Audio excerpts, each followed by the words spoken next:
वस्ती एशिया के मुल्क तुर्कमेनिस्तान में आग से दहकता घड़ा जिसको जहन्नुम का दरवाज़ा नाम दिया गया है और सब उसकी जस्तजू में है कि आखिर उसके पार क्या है। 1960 की दहाई में हादसाती तौर पर नमूदार होने वाला जहन्नुम का घड़ा अवामी सतह पर 1971 में पहली बार मंजर आम पर आया, जिसके बारे में दहाइयों से मफरूजों पर मबनी कहानियां और अफवाहें गर्दिश करती रहती हैं। हर साल दुनिया भर से बड़ी तादाद में से इस आग में दहकने घड़े को देखने आते हैं और साइंसदान तहकीक के लिए तुर्कमेनिस्तान आते हैं, लेकिन निस सदी से ज्यादा अरसे से ये घड़ा बैक वक्त साइंसदानों और सियाहों के लिए मौमा बना हुआ है। तुर्कमेनिस्तान में वाक़ कुदरती घड़े में जमीन से गैस के अखराज के बायस गुज़श्ता 45 साल से आग जल रही है। इस घड़े का दर्जा हरारत 1000 डिग्री सेंटीग्रेड तक है। जहन्नुम के दरवाजे का दर्जा हरारत 1000 डिग्री सेंटीग्रेड से ज्यादा है और तुर्कमेनिस्तान की हुकूमत गुज़श्ता कई दहाइयों से इसमें लगी आग को बुझाने की कोशिश कर रही है, लेकिन इससे अब तक कामयाबी हासिल नहीं हो सकी। गैर मुल्की तहकीकी इदारों के मुताबिक जहन्नुम का दरवाजा कहलाने वाले इस घड़े में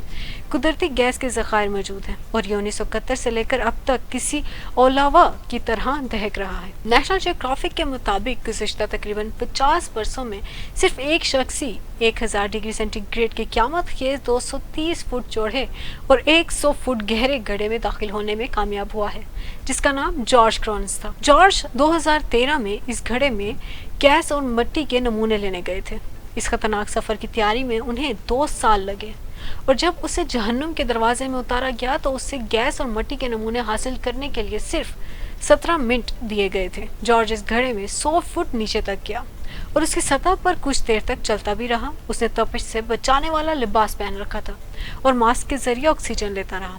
जॉर्ज दुनिया का पहला शख्स था जिसने इस घड़े की सैर की। वो घड़े में तकरीबन 15 मिनट तक घूमता रहा और उसने वहां से मिट्टी के कुछ नमूने भी इकट्ठे किए, जिनके तज्जिये से एक हैरान कुन इंकशाफ हुआ है कि इतने ज्यादा दर्जा हरारत के बावजूद इस जगह पर बैक्टीरिया मौजूद थे। जॉर्ज ने कहा कि घड़े में जाने से पहले सब कुछ गैर यकीनी था और कई तरह के सवाल थे कि ये घड़ा पैंदे में कितना गर्म होगा, वहाँ मौजूद हवा सांस लेने के काबिल है या नहीं, जिन रस्सियों की मदद से लटक कर अंदर जाएंगे क्या वो तपिश बर्दाश्त कर सकेंगी, अगर रस्सियां गर्मी बर्दाश्त ना कर सके तो नीचे जाने वाला शख्स क्या करेगा। किसी के पास भी इन सवालों के जवाबात नहीं थे। जब मैंने घड़े की सतह पर कदम रखा तो एक अजीब सा एहसास था। ऐसा लग रहा था जैसे मैं किसी खलाई मखलूक के सियारे पर आ गया हूँ। मैं एक ऐसी जगह पर आ गया था जहाँ कभी कोई इंसान नहीं आया। ये बहुत जज्बाती कर देने वाला काम था और खतरनाक भी। अपने सफर को याद करते हुए जॉर्ज ने कहा कि वो 17 मिनट मेरे दिमाग के सबसे गहरे हिस्से में आज भी मौजूद है। वो जगह मेरी सोच से ज्यादा डरावनी, गर्म और वसी थी। इंतहाई भारी रस्सियों की मदद से गैस के गड्ढे में दाखिल होने वाले जॉर्ज ने मजीद कहा कि जब आप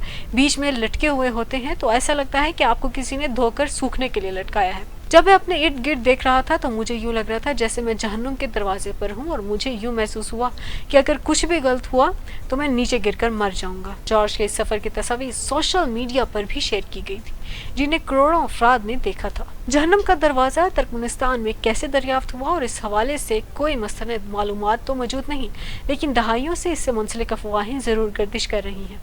और ऐसी एक कहानी के मुताबिक 1960 की दहाई में सोवियत यूनियन से ताल्लुक़ रखने वाला एक इंजीनियर इस इलाके में गैस के ज़खायर की तलाश में था और ज़मीन की खुदाई के दौरान उनके पैरों के नीचे से ज़मीन फटी और जहन्नुम का दरवाज़ा नमूदार हो गया। इंजीनियर्स ने समझा कि इस घड़े में मीथेन गैस मौजूद है और जल्द ही उसकी आग बुझ जाएगी, लेकिन ये आग आज तक न बुझ सकी। हादसाती तौर पर मंजर आम पर आने वाला जहन्नुम का दरवाज़ा तुर्कमेनिस्तान में सियाहों की तवज्जो का सबसे बड़ा मरकज़ बन चुका है। इस तरह की मज़ीद वीडियोज़ को देखने के लिए हमारे चैनल को सब्सक्राइब करना न भूलिएगा। इसी के साथ दीजिए हाफिज़ को इजाज़त।